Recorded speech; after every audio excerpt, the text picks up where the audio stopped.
বাংলাদেশের রাজনৈতিক প্রেক্ষাপট পরিবর্তনের পর থেকে সংখ্যালঘু হিন্দু সম্প্রদায়ের নিরাপত্তা নিয়ে সরব ভারত। সংখ্যালঘু নির্যাতনের অভিযোগ তুলে একের পর এক কূটনৈতিক চাপও সৃষ্টি করে যাচ্ছে দেশটি।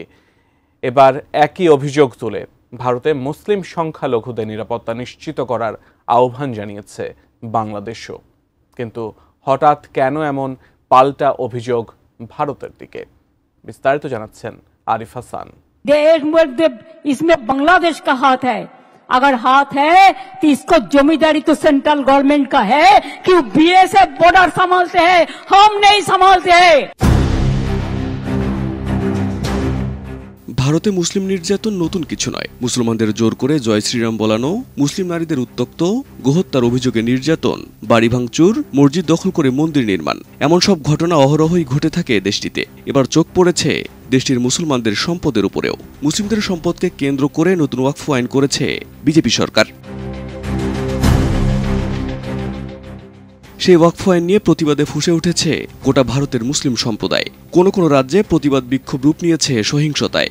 মালদা, মুর্শিদাবাদ, দক্ষিণ 24 পরগনা এবং হুগলি জেলায় এই বিক্ষোভ ছড়িয়ে পড়ে, যেখানে আগুন লাগানো, ইটপাটকেল নিক্ষেপ এবং রাস্তা অবরোধের মতো ঘটনা ঘটেছে।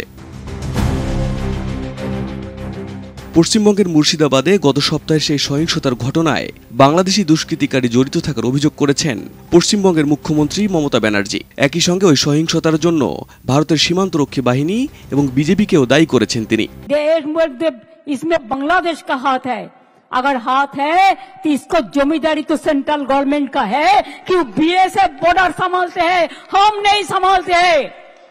ये अधिकार हमारे पास नहीं है।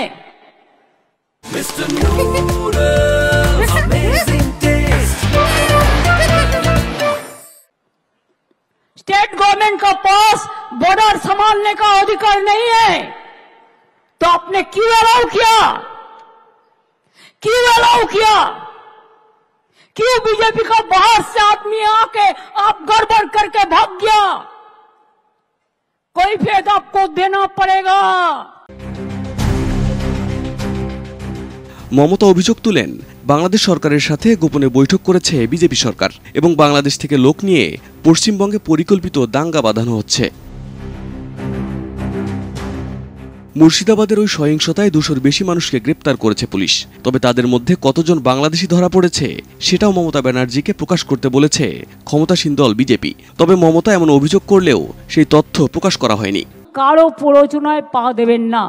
আর আপনাদের এই মিটিংয়ে আমি ঘোষণা করলাম যে 2-3জন মারা গেছেন, 3টে পরিবারকে বিএসএফও গুলি চালিয়েছে, তার বিরুদ্ধেও অ্যাকশন হবে। এদিকে বাংলাদেশের দিকে এমন অভিযোগ তোলার পর তীব্র প্রতিবাদ জানিয়েছে বাংলাদেশের অন্তর্বর্তী সরকার। একই সঙ্গে প্রতিবেশী দেশটিকে সংখ্যালঘু মুসলিমদের পূর্ণ নিরাপত্তা নিশ্চিত করার আহ্বান জানানো হয়েছে। বৃহস্পতিবার প্রধান উপদেষ্টার প্রেস সচিব শফিকুল আলম বাংলাদেশের রাষ্ট্রীয় বার্তা সংস্থা বাসসের কাছে অন্তর্বর্তীকালীন সরকারের এই অবস্থান তুলে ধরেছেন। মুর্শিদাবাদের সাম্প্রদায়িক সহিংসতায় বাংলাদেশকে জড়ানোর যে কোনো চেষ্টাকে দৃঢ়ভাবে প্রত্যাখ্যান করেছেন তিনি। সেই সাথে বাংলাদেশ সরকার মুসলিমদের উপর হামলা এবং তাদের জানমালের নিরাপত্তাহানির ঘটনার নিন্দা জানায় বলে উল্লেখ করেন তিনি। Arif Hasan, ATN news, Dhaka.